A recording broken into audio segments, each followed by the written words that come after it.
লাল গোলাপ শুভেচ্ছা কচুবাড়িহাটের পক্ষ থেকে, লাল গোলাপ শুভেচ্ছা হাজার ভাইয়ের আগমন।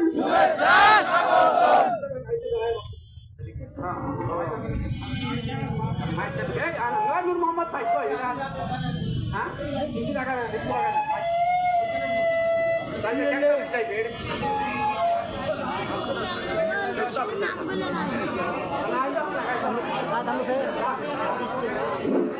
আলহামদুলিল্লাহ আলহামদুলিল্লাহ, একটু ধৈর্য ধরেন আপনারা, দেখি কোনো সমস্যা নেই দেখি।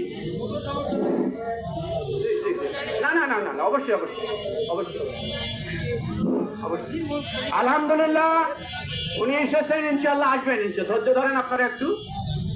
আলহামদুলিল্লাহ, আমাদের সম্মানিত নমনী সাহেব এসেছেন, আলহামদুলিল্লাহ। আল্লাহ তাআলা যেন তাকে সুস্থ রাখেন। বিষ্ণুপুর ইউনিয়নের পক্ষ থেকে তাকে অসংখ্য মোবারকবাদ। আপনারা একটু ধৈর্য ধরেন, ইনশাআল্লাহ ইনশাআল্লাহ।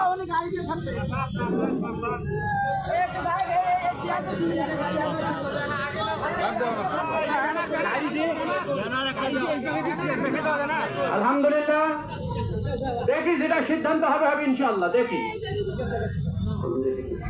নূর মোহাম্মদ বকর আছেন, আপনি আছেন? মাইক আছে?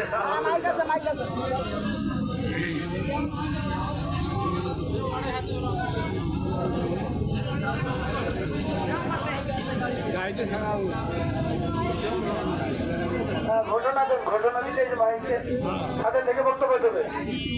আলহামদুলিল্লাহ,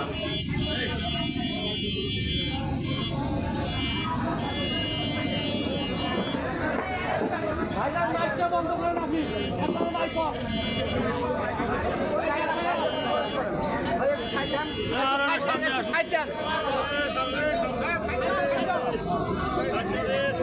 উনি নামবেন না, গাড়ি থেকে দেবে।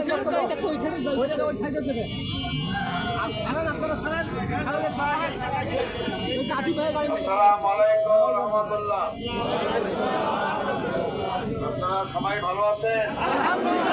আলহামদুলিল্লাহ। আজকে আমি যে আলহামদুলিল্লাহ ভালো আছি আপনাদের দোয়ায়।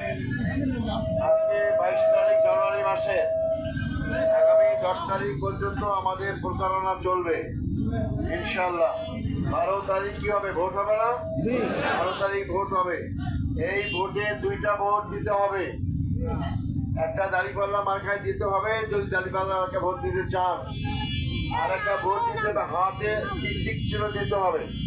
হাতে টিক চিহ্ন দিলে একটা আইন পাস হবে, যে আইন করলে সাধারণ জনগণের নাগরিকের সুযোগ সুবিধা বাড়বে। প্রতি 5 বছর পর যে ভোট হয়, যেখানে আমরা গত 3বারে ভোট দিতে পারি নাই, এই আইনটা হলে আর এই ভোট ডাকাতি কেউ করতে পারবে না, সবার তার অধিকার ফিরে পাবে। এই জন্য আমরা সবাই গণভোটে হার পক্ষে। আর আপনারা যদি দেশের পরিবর্তন চান, 2024 সালে 5ই আগস্টের পর বিরাট পরিবর্তন হয়ে গেছে দেশ। আমরা 54 বছরে 3টা দলকে ক্ষমতায় দেখেছি, দেখেন নাই আপনারা? নৌকার দেখছেন, ধানেশি দেখছেন, লাঙ্গল দেখছেন। এরা কয়েকবার ক্ষমতায় ছিল, তারা কি করেছে আমরা সবাই জানি। আজকে যারা দুর্নীতির বিরুদ্ধে কথা বলে, তারা ক্ষমতায় থাকতে 5 বার দুর্নীতি চ্যাম্পিয়ন হয়েছিলেন। যারা দুর্নীতি করে চ্যাম্পিয়ন হয়, তারা দুর্নীতির বিরুদ্ধে কথা বললে কি দুর্নীতি বন্ধ করতে পারবে? আগে যারা সরকার সবাই দুর্নীতি করেছেন, দুর্নীতি করে আমাদের দেশটাকে একদম খাপলা করেছেন। আমাদের দেশের সম্পদের কোনো অভাব নাই। আমাদের দেশের অভাব সৎ নেতৃত্বের, ভালো লোকের এমপি, ভালো লোকের মন্ত্রী হওয়া। এই জন্য ভালো লোক হওয়া ছাড়া, সৎ লোক হওয়া ছাড়া, আল্লাহ ভীরু লোক হওয়া ছাড়া দায়িত্ব পেলে তারা দুর্নীতি করবেই। দুর্নীতি মানে কেউ বাঁচতে পারবো না। আমরা দেশটাকে এগিয়ে নিয়ে যেতে চাই। আমাদের প্রায় 35-40 লোক বেকার যুবক, যারা পাশ করার পর চাকরি পাচ্ছে না। আমরা বলেছি জামাত ইসলামী যদি এবং 10 দলীয় নির্বাচনী ঐক্য, যেখানে অন্যান্য ইসলামী দল আছে, এবং 24 সালের 5ই আগস্টে যে মহাবিপ্লব করলো, যেখানে এনসিপি নাগরিক পার্টি, তারা আমাদের সাথে আছে। আমরা সবাই মিলে দায়িত্ব করে আমরা প্রথমে দুর্নীতি বন্ধ করব। এই দুর্নীতি বাংলাদেশে বন্ধ হলে জনগণের কল্যাণ শুধু নয়, বাংলাদেশটা সিঙ্গাপুরের চেয়ে অনেক অনেক উন্নত হতে পারবে ইনশাআল্লাহ।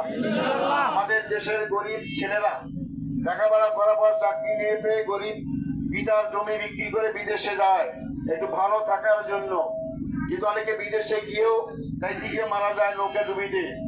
অথচ এই যদি ভালো সৎ লোকরা দেশ শাসন করত, তাহলে আজকে দুর্নীতি না হলে আজকে বাংলাদেশ এমন পর্যায়ে যেত, আমাদের দেশের যুবকদেরকে বেকার থাকতে হতো না, দেশ থেকে বাইরে যেতে হতো না, বাইরের দেশের লোকরাই আমাদের দেশে চাকরি করতে আসতো।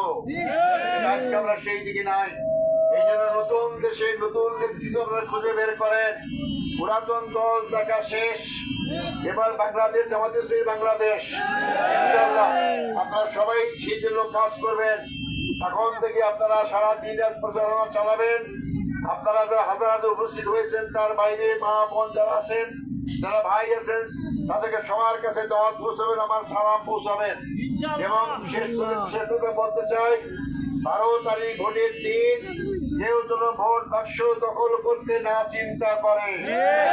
আমরা তা রুখে দাঁড়াবো ইনশাআল্লাহ। হাজার হাজার যুবক শ্রেণী আমাদের সাথে আছে। আমরা এই দেশের নাগরিক, এই এলাকার নাগরিক, আমাদের উড়ে এসে দূরে বসি নাই। যারা ভোট দেখাতি করতে আসবেন, আপনারা যদি এই দেশের নাগরিক হন, এই চিন্তা মাথা থেকে বাদ দিয়ে দেন। আপনারা এই দিন শেষ হয়ে গিয়েছে। ইনশাআল্লাহ আগামী বাংলাদেশ ইসলামী দলের বাংলাদেশ হবে ইনশাআল্লাহ। আগামী পার্লামেন্ট দলীয় নির্বাচন ঐক্য জোটের পার্লামেন্ট হবে ইনশাআল্লাহ। আমরা দুর্নীতি বন্ধ করব। আমরা চাঁদাবাজি আর দেখতে চাই না। চাঁদাবাজ মুক্ত দেশ চাই, আমরা সন্ত্রাস মুক্ত দেশ চাই, আমরা দুর্নীতি মুক্ত দেশ চাই, আমরা ইনসাফপূর্ণ দেশটা চাই, আমরা সবার অধিকার ফিরে পেতে চাই। সেখানে হিন্দু, মুসলমান, বৌদ্ধ, খ্রিস্টান, মা বোন পুরুষ সবাই ঐক্যে ভিত্তিতে আমরা বাংলাদেশকে গড়ে তুলতে চাই। আমরা ধর্মের ভিত্তিতে কাউকে বিভক্ত করি না। 18 কোটি মানুষের এই দেশে কে হিন্দু, কে মুসলমান, কি বৌদ্ধ বিচার আমরা করবো না। রাস্তা হলে সেই রাস্তায় দিয়ে সব দলের লোক, সব ধর্মের লোক যাবে। দেশে উন্নয়ন হলে সবাই ভোগ করতে পারবে। অতএব যারা মিথ্যা প্রচারণা চালায় আমাদের বিরুদ্ধে, তাদের বিরুদ্ধে সতর্ক থাকবেন। মুসলিম ভাইদের বলবো, এই বছর যে দুর্গা পূজা হলো গত বছর শেষের দিকে, এই দুর্গা পূজায় আপনারা জানেন যে বাংলাদেশে কোথাও কোনো হামলা হয় নাই। অথচ আগের সরকারের আমলে প্রত্যেক দুর্গা পূজা হামলা হইতো। যারা হামলা করতো তারা দেশ থেকে পালিয়ে গিয়েছে। তাই জামাত ইসলামীর হাতে হিন্দু, বৌদ্ধ, খ্রিস্টান, মুসলমান শুধু না, সবাই নিরাপদ থাকবে ইনশাআল্লাহ। মা বোনেরা ইজ্জত পাবে, তো সম্মান পাবে। এবং মা বোনদের আমরা চিকিৎসার ব্যবস্থা করেছি। যিনি 2 বছর ধরে বাচ্চা দান করবেন, তার 2 বছর শিশুর দুধের, শিশুর খাবার বিনা পয়সা আমরা ক্ষমতাকে দান করবো। এটা আমরা বলেছি ইনশাআল্লাহ। আগামী দিনে আমরা দায়িত্ব পেলে 60 বছরের ঊর্ধ্বে বয়স্ক লোকদেরকে আমরা বিনা পয়সা চিকিৎসার ব্যবস্থা করবো ইনশাআল্লাহ। আমরা 5 বছরের নিচে যারা শিশু আছে, তাদেরকে বিনা পয়সা আমরা চিকিৎসার ব্যবস্থা করবো ইনশাআল্লাহ। আমরা সারা জেলার প্রতিটি থানায় আমরা হাসপাতাল বড় উন্নত মানের তৈরি করব। এই বর্তমান হাসপাতাল না, এই হাসপাতাল থেকে আমাদেরকে রোগ বঞ্চিত হয়, তখন আর রোগ বঞ্চিত হবে না।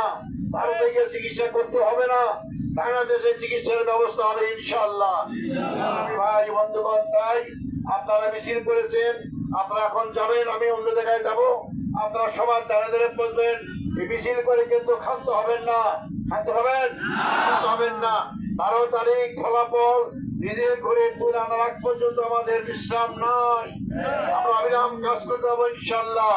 আমাদের কাজের ফল 2টা ফল।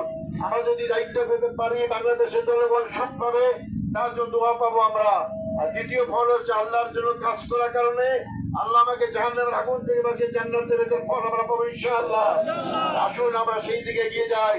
আমার সঙ্গে স্লোগান ধরুন, নারায়ে তাকবীর, নারায়ে তাকবীর, নারায়ে তাকবীর।